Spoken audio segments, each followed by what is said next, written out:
County in northeastern South Carolina until 8 p.m.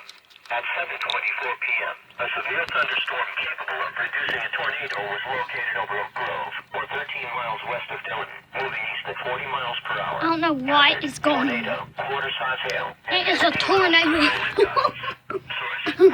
My first time ever getting a tornado warning on the TV. I got the other TV.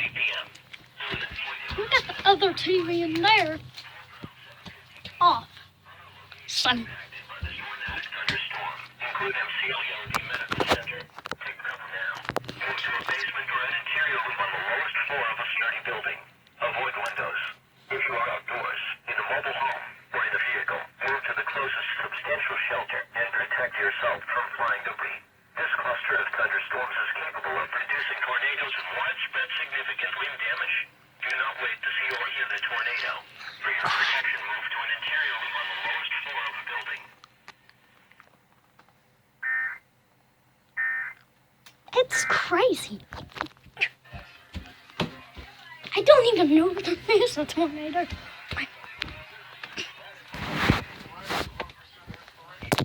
It's bright. It is